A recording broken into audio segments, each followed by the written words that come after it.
Hey everybody, thanks so much for tuning in to see my update video. This is the bulb nest. I had an idea a couple weeks ago of filming the inside of the nest as the workers were working on it.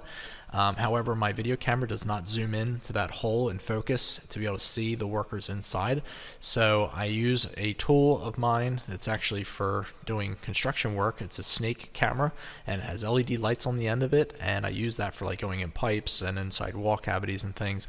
However, I was able to use it sliding up inside this nest through the small opening, and so I can see all the activity inside there. So I waited till nighttime when they were all in their nest and was able to slide that tool up in there, and this is what you see. How cool is that? So you're able to see all the workers, and if you take notice, two of the ones there on the left side of the screen, those are males. So there's quite a few males in this nest, which indicates that there is no queen. And I'm not sure if the queen had flown out or if she got killed by the colony, or if she maybe got killed when she was out foraging. But unfortunately there's quite a few males, so this is going to be primarily what they call a male nest, which is a non-productive nest.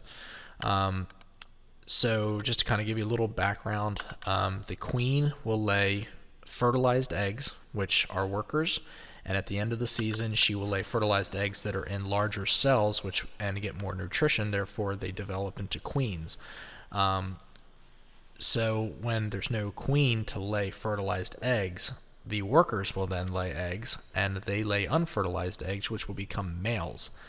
So from this point on, any workers that lay eggs will all become males, and as it's not a reproductive nest, it will still be a functional nest. It will still have quite a decent population, probably about 100, maybe 150 workers slash males.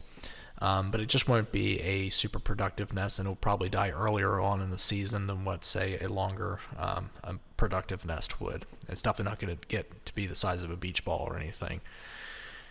This worker here in the front decided to bite the camera quite a bit while it was in there. And you get to see the inside of her mouth, which is pretty cool. So I do pull the lens out at one point, and then she climbs all the way out, and then as soon as she climbs out on the nest, I stuff it back in there so she can't get back in.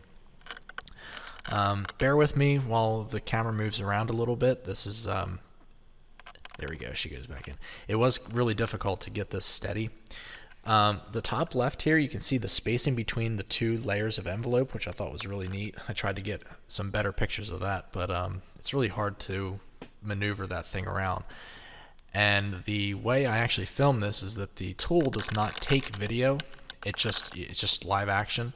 So what I did was I set up my video camera facing or shot in on the screen of the tool, and that's why you're seeing the display and stuff. But shot it on the screen of the tool, and then mounted that to the tree, so that way it was still, and then I was using the flexible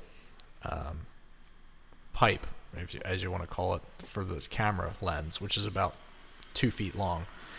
So here you're able to see a couple of the larvae here in the front, and there's probably about 3 or 4 that I can see.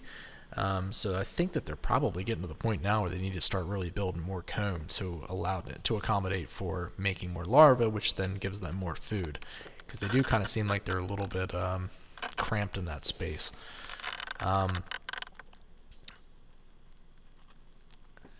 Once this stabilizes here, I'll point something out too.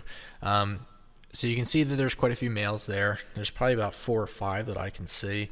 Now I'm seeing the inside mouth of this worker that's trying to attack the lens.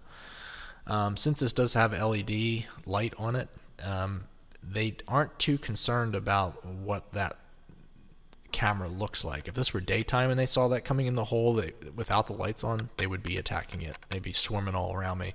But since the lights are on, it's kind of almost like, I don't know, not necessarily blinds them, but they almost become like indifferent about seeing all that light. So it's kind of like if you had a flashlight shine in your eyes in the middle of the dark. You can't see what it is, and to them it doesn't concern them. But I did touch the nest at one point. They did start to come out and crawl all over the nest and things.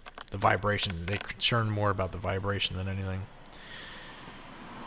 So you see a couple of these workers swapping fluids, which is pretty neat. You kind of see them like touch each other with their antenna, and then they start mouthing each other a little bit. So one will get fluid from the larva, and then the other one you can tell that she's looking for it, and they'll swap out the fluid. Yeah, this one really got all excited. I think I let her out of the nest too, so she could stop screwing up my camera shots. But anyhow, this is kind of a short video, but I really was excited about getting these shots, and so I can show them to you guys, and so you can see what the inner workings look like of a bald-faced hornet nest as it's growing.